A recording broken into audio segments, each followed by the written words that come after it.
What is up, guys? We are heading out to the desert. I got that VORTEX VIPER. No. What's up, guys? Redo. What's up? Stop it.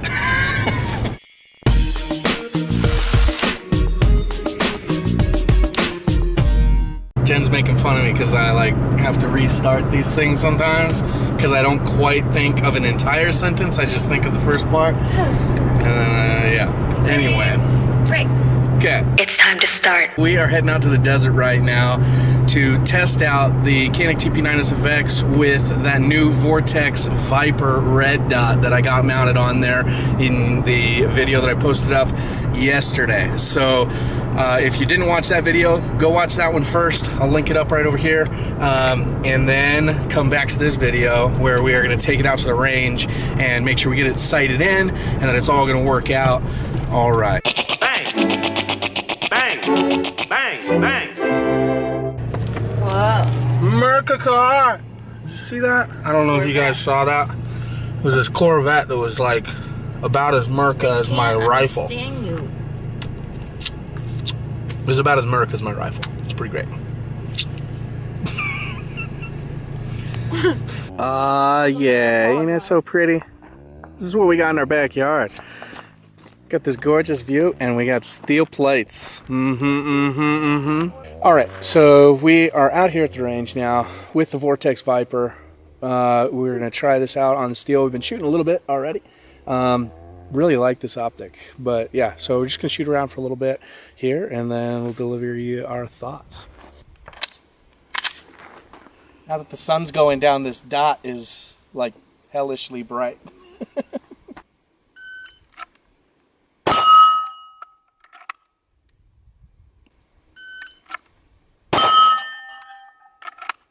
.137, not terrible. 127, shaved a tenth.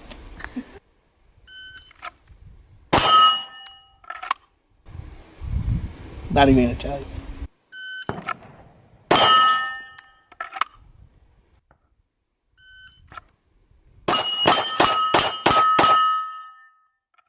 .322.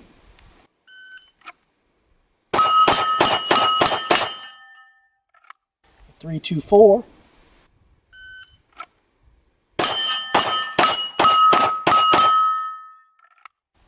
401 with a miss.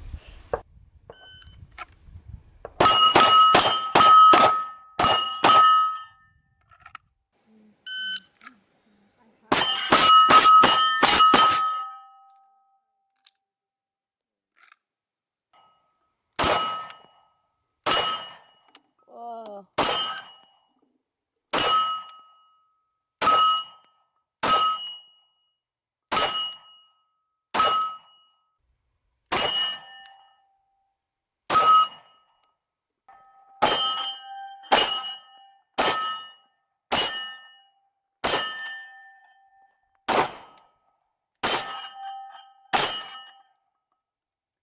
Something I have to learn with the dot is I'll get like super far up and I can't tell which way is balanced for the dot. Yeah. It's a whole new system. It's a whole new world.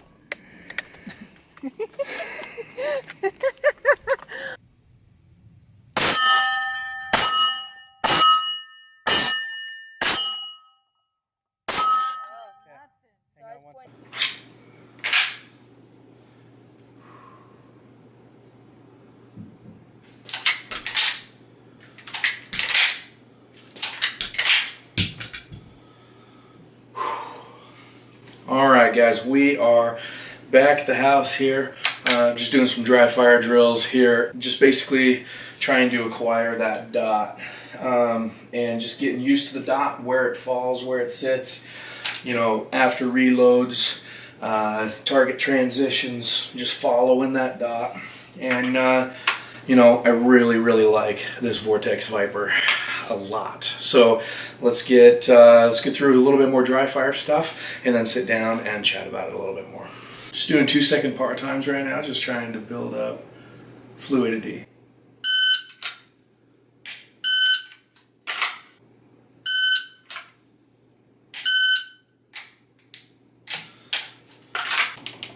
speed it up here, 1.7 second par times.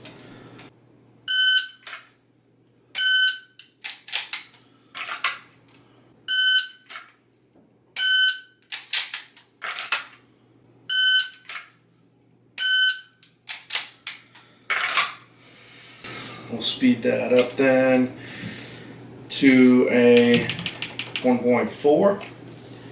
See how we do there.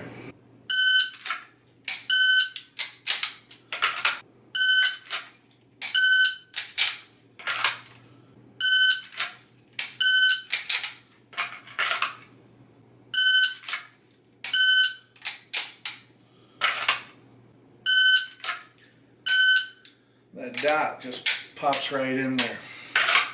It's great.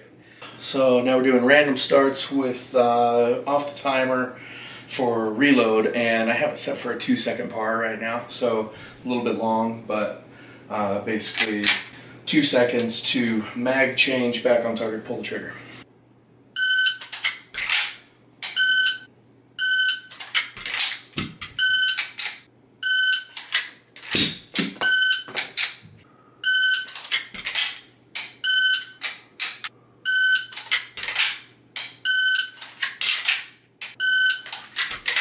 Ooh. Little fumble, but pulled trigger right around the 2-second mark. Let's try that third mag spot again. There we go, on point.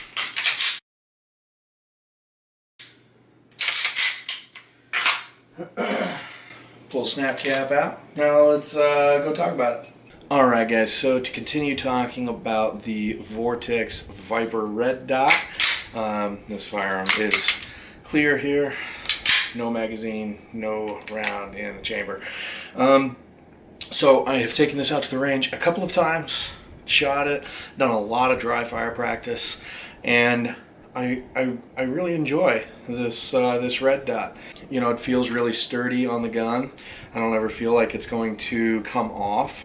I can pick up that sight, that dot, like nobody's business. It is bright, clear, easy to spot, and no problems. I deliberately went out when we did our field test out at the range. I deliberately went out at a time when there was when sun would be shining right in my face during that time, twilight hours, sunset, and the sun was shining right in my face, and I was able to pick up this dot.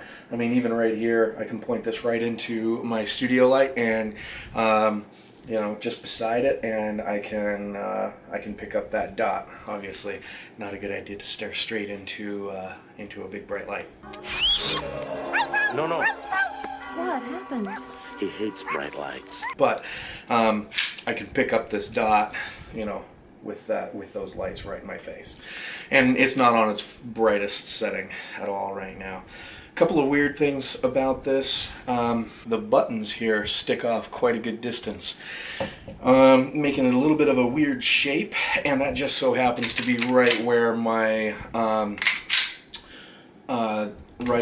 charging handle is, and so sometimes I bump the buttons and turn up the brightness, because it'd be that knuckle right there hitting that up arrow. So I'm not turning down the brightness when I charge the weapon, but I sometimes hit that dot to, or I sometimes hit that button to brighten the dot. So that's a little bit interesting. I don't mind that you have to remove this red dot to put in the battery. As I was talking about in the last video, the unboxing video of this, the difference between the Viper and the Venom, biggest difference is that you can, on the Venom, you can access the battery from the top, which is awesome. It's really, really cool. I like the low profile of the Viper. It's a little bit smaller, a little bit lower to the gun. And the Trijicon RMR that I was running before, I had to access the battery from up underneath it anyway, so it didn't really bug me too much that you had to access the battery from underneath. These locking screws on the back, they seem to be working phenomenally. I put about 700 rounds through this firearm since mounting the Viper on here with no adjustment at all in the windage or elevation adjustments, and those locking screws are still nice and tight, locked down there.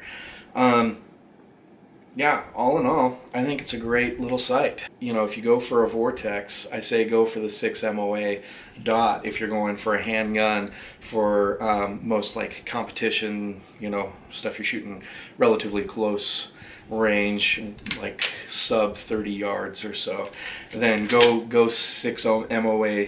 You can get the Venom now in a 6 MOA. It used to be that you could only get the Viper in the 6 MOA. I've heard rumor that they are discontinuing the Viper. I hope not. I really like this, and if they are, then I guess I already have one. But yeah, I hope that that's not true.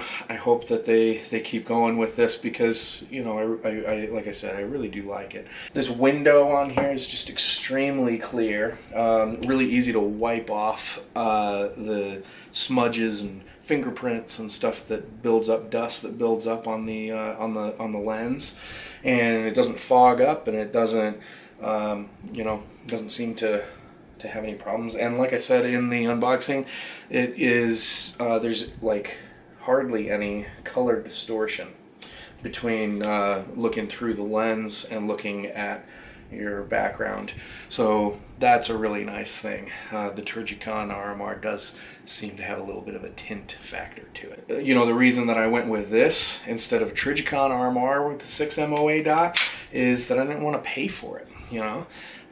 These things are a couple of $100, and the Trijicons, they'll run you at least twice that. Again, there is a link down in the description to the Vortex Viper and the Vortex Venom. If you use those links to pick one of these up, a couple of pennies on the dollar go to supporting this channel, which we definitely appreciate. And also, if you found this video to be helpful or useful at all, then hit that thumbs up button. We really appreciate that. Also, leave any comments that you might have, questions, concerns, suggestions of future videos. I try and respond to all of the comments that are left down below. And I really appreciate any of the communication between you guys and me. It helps me out a ton in figuring out what videos to put out for you guys next. If you're not already, then hit that subscribe button that's right up above me here, and I'll put a playlist out here somewhere of all of the other gun videos that I have done. So check those out. Until next time, safe shooting, take care of yourselves, everybody, and make it a great day. Peace out.